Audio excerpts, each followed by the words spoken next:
Merhaba dostlarım. Bu videomda şu Ayasofya olayıyla alakalı birkaç sözle benim söylemem gerektiğini düşündüm. Bu kafa yapısındaki insanların ciğerlerini bilirim. Çünkü benim çocukluğum, gençliğim bunların arasında geçti. Yıllarca bizlere Atatürk'e hakaretler, küfürler, kafir Kemal, kafir Atatürk dedirten insanlardı bunlar. Tabii o zamanlar bizler cahildik ve de küçüktük. Bunların dediklerine inanıp Atatürk'ün kötü bir insan olduğuna inanıyorduk. Fakat Kur'an-ı Kerim'i okuduktan sonra ve Atatürk'ü tanıdıktan sonra bunların ne kadar yalancı, ne kadar aşağılık insanlar olduklarını öğrendim. Tabii bunun karşısında gerçekten Atatürk'ü seven, samimi olarak ona vefa gösteren insanları bunun dışında tutarak şunları da söylemek isterim. Atatürkçüyüm diye geçinip, Kemalistim diye geçinip çok kötü şeyler yapan, inançlı insanlara zulümler yapan aşağılık insanlar da oldu. Yani bu Atatürk düşmanlığı durup dururken ortaya çıkmış bir olay değildir. Hiçbir tarafta kabahatsiz değildir bu olayda. Peki Atatürk bu ülkeye ne kadar iyilik yapmıştır? Gerçekten ne kadar kötülük yapmıştır? Şöyle bir bakalım. Osmanlı İmparatorluğu'nun çöküşünden bir başlayalım. Osmanlı İmparatorluğu yenilenmeyi, sanayileşmeyi beceremediği için çökmüştür. Peki Osmanlı İmparatorluğu çökmüştür de dünyadaki diğer imparatorluklar dimdik ayakta mıdır? Şöyle bir bakalım. Fransa 1815'te imparatorluğu bitirmiş. Rusya 1917'de imparatorluğu bitirmiş. İngiltere 1815'te bitirmiş. Almanya 1918'de bitirmiş. Yani imparatorluk sistemi çökmüş. İnsanlar demokrasiye geçmiş. Batılılar demokrasiyi seçmiş, aydınlanmayı seçmiş. Peki Osmanlı ile diğer imparatorlukların arasındaki fark neydi? Onlar güçlüydü. Yenilenmeyi, sanayileşmeyi tamamlamışlardı. Osmanlı yerinde saymıştı. O kadar güçsüzdü ki hepsi üstüne üşüştüler tabii ki.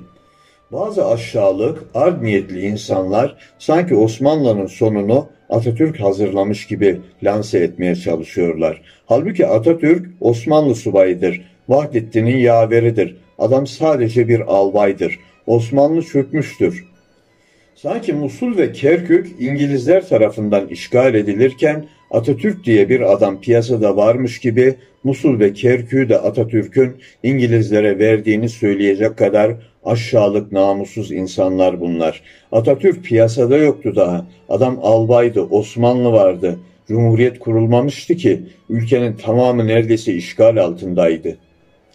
Mondros Mütarekesi'nin ardından İngilizler 15 Kasım 1918'de Musul'u işgal etmişlerdir. Peki Atatürk bu arada kimdir? Sadece bir Osmanlı albayıdır. Daha adı sanı ortada olmayan bir insan Musul'u İngilizlere vermiş oluyor bu insanlara göre. Atatürk bu ülkeye ne kötülük yaptı? Atatürk milli mücadeleyi başlatmadan önce Türkiye'nin hali neydi? Yani Osmanlı'nın durumu neydi? Ne kadar işgal altındaydı? Şuradan başlayalım, en başından başlayalım. Bir defa bizim başkentimiz işgal altındaydı. İngiliz işgali altında değil miydi İstanbul 1918'den 1923'e kadar? Peki ülkenin ne kadar işgal altındaydı? Haritadan bakarak sizlere anlatmaya çalışacağım. Batılı devletler adeta ülkeyi pay etmiş. Haritadan şöyle bir bakalım. İtalyanların elindeki topraklara bir bakalım. Karaman, Niğde, Aksaray, Konya, Akşehir, Isparta, Antalya, Burdur, Denizli, Uşak, Balıkesir, Bursa, Aydın, Milas, Muğla, Bodrum. Peki Yunanlıların elindeki topraklara bir de bakalım. İzmir, Manisa, Aydın. Bunlar da Yunanlıların elindeki topraklar. Peki Fransızların elindeki topraklara bir bakalım. Adana, Mersin, Kayseri, Tokat, Sivas, Elaziz, Malatya, Maraş, Antep, Kilis, Bilecik, Urfa, Mardin, Nusaybin, Diyarbakır, Antakya yani Hatay, Halep, Rakka, Hama, Humus. Bir de İngilizlerin elindeki topraklara bakalım. Irak, Musul, tabi Boğazlar bölgesi var bunun içinde. Ortak bunların paylaştıkları. Çanakkale, Gelibolu, Tekirdağ, İzmit, İstanbul. Bunların hepsi işgal altında olan topraklar. Yani Osmanlı'nın elinde neredeyse ufacık bir Türkiye kalmış. Peki Atatürk elini taşın altına koydu ve liderlik yaptı. Liderlik vasfı olan bir insandı. Lider olmak çok kolay bir şey değildir. Her insan lider olamaz. Lider dediğin insanlar kitleleri arkasından sürükleyen insanlardır. Atatürk üstüne düşeni liderliğini yaptı. Bizim atalarımız, dedelerimiz de kanlarıyla, canlarıyla bu cumhuriyeti kurdular.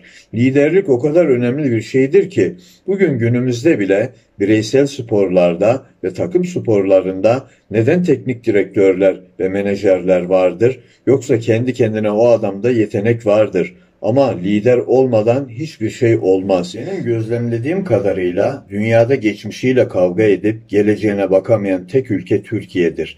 Biz geçmişimize saygı duymasını bilmeyen bir ülkeyiz. Osmanlı'ya da sonsuz saygı duyalım. Onlar bizim ceddimiz, atalarımız. Bu cumhuriyeti bize hediye eden Atatürk'e de sonsuz saygı duyalım. O da bize bu cumhuriyeti hediye etmedi mi? Yani geçmişimizle kavga etmekten elimize hiçbir şey geçmedi, geçmeyecektir. Bir de Sultan Vahdettin'le Atatürk'ü kıyaslayalım. Sultan Vahdettin'in elinde Abdülhamit Han'ın zamanındaki çöküşten, Mehmet Reşat'ın zamanındaki çöküşten adamcağızın elinde hiçbir şey kalmamış ve İngiliz işgali altında olan neredeyse zavallı bir adam. Elini taşın altına koymayan bir adam. Atatürk ise elini taşın altına koymuş ve bu cumhuriyeti kurmuş bir insandır. Şimdi biz Vahdettin'e mi çok dua etmemiz gerekir, Mustafa Kemal Atatürk'e mi dua etmemiz gerekir? Sizlere bırakıyorum bunu. Bence her ikisine de dua edelim. Günahıyla, sevabıyla Amerika'dan şöyle bir örnek verebilirim. Abraham Lincoln, George Washington, Benjamin Franklin gibi insanlara Amerika sonsuz saygı gösteriyor. Kendi geçmişlerine saygıları var bu insanların. Onun için Amerika büyük bir ülkedir. Amerika kendi geçmişini de en acımasız bir şekilde eleştirebilen bir ülkedir. Yaptıkları sinema filmlerinden görüyoruz. Siyahilere en büyük zulmü yapan Amerikalılardır. Ama yaptıkları filmlerle, gerçek hikayeden uyarlama olan sinema filmleriyle kendilerini en acımasız şekilde eleştirebilen bir ülkedir. Bizler ne yapıyoruz? Türkiye'de iki tane grup var. Biri Osmanlı'yı kötüler, diğeri Atatürk'ü düşmanlık yapar. İkisinin ortasını bulamayan bir ülkeyiz. İkisine de saygı göstersek olmaz mıydı?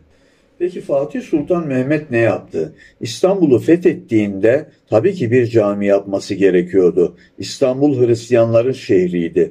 İlk olarak Ayasofya'yı camiye çevirdi. Ama ne yaptı? O kadar onurlu, namuslu bir insandı ki Fatih Sultan Mehmet, Ayasofya'nın hiçbir izini silmedi. Peki Fatih Sultan Mehmet bugün yaşasaydı ne yapardı?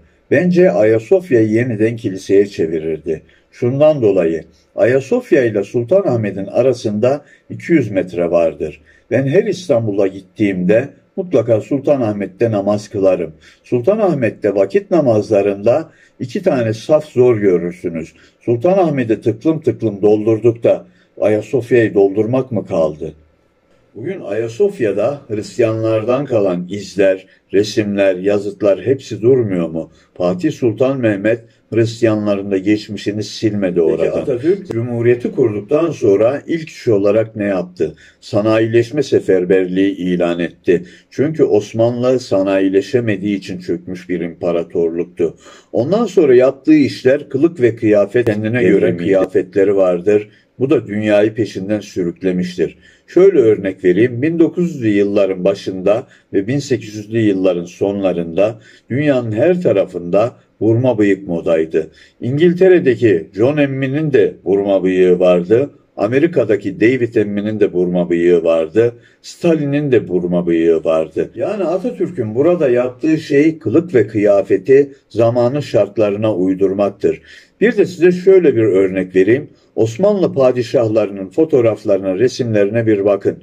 Hiçbirinin kıyafeti diğerininkine benziyor mu? Çünkü dönemlerde kıyafetler değişmiştir, belli bir moda vardır. Çağrı filmini hemen hemen hepiniz izlemişsinizdir. Peki orada müminlerle müşriklerin kıyafetleri, sakalları, sarıkları hepsininki aynı değil mi? Peygamberimizin getirdiği sünnet Allah'ın emir ve yasaklarıdır. Kılık ve kıyafet sadece tesettürden ibarettir.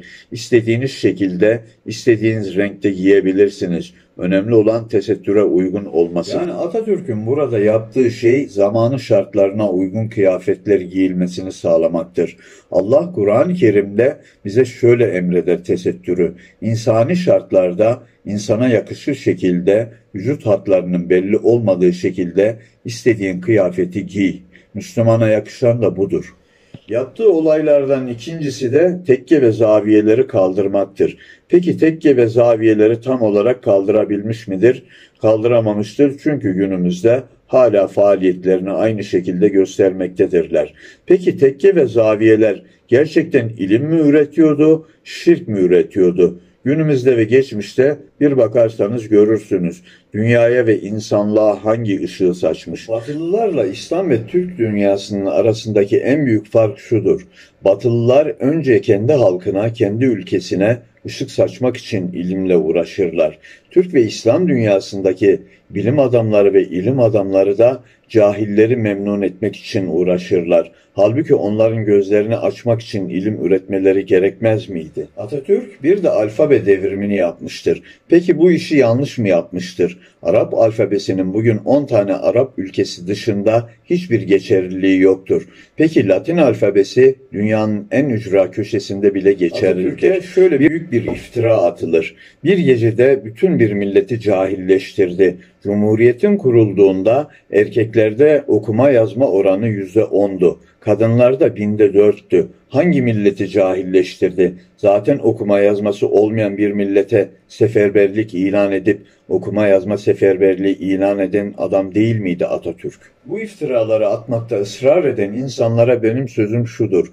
Bugün dindar olduğunu iddia eden insanlar Türkiye'de iktidarda. Dindarlığı hiç kimseye kaptırmayan insanlar bunlar.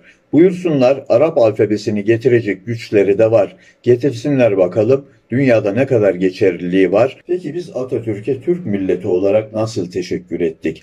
Adama Yunan tohumu dedik, İngiliz ajanı dedik, anası babası belli değil dedik. Adama yapmadığımız iftirayı, yapmadığımız hakareti bırakmadık. Adam İngiliz ajanı olsaydı İngilizlere karşı mücadele eder miydi? Selanik Osmanlı toprağı değil miydi? Selanikli diye adama Yunanlı dedik. Peki bu adamın anası babası Zübeyde Ana'yla Ali Rıza Bey değilse bu adam gökten zembille mi indi? Atatürk her şeyden önce onurlu, namuslu bir insandı. Olduğu gibi görünmeye çalışan, hiçbir şeyini insanlardan gizlemeyen, Allah'ın bildiğini kullarından saklamayan bir insandı. Ben hayatımda ergenlik çağımda bir iki kere içtiğimden hariç içki içmiş bir insan değilim. İçkiye de karşıyım. Ama adam içiyordu, bunu da hiç kimseden gizlemedi. Onurlu, namuslu davrandı. Atatürk kendisini dindar bir kisveye sokup da altından yemedik hiçbir bok bırakmayan insanlardan değildi. Onurlu ve namuslu bir insandı. Bizler de eğer ona düşmansak da, eleştireceksek de onurlu ve namuslu bir şekilde yapmamız gerekmez mi? Hadi diyelim Atatürk din düşmanı. Din düşmanı olan bir insan Kur'an meali yazdırır mı? Elmalılı Hamdi'nin Kur'an mealini Atatürk'ün yazdırdığını en karşıt olan insanlar bile inkar etmiyor. Din düşmanı olan bir insan, insanlar dinini öğrenmesin diye elinden geleni yapar. Kur'an meali yazdırmaz. İftiralarla beslenmekten lütfen vazgeçelim. Videomu beğendiyseniz lütfen kanalıma abone olunuz. Hoşça kalın.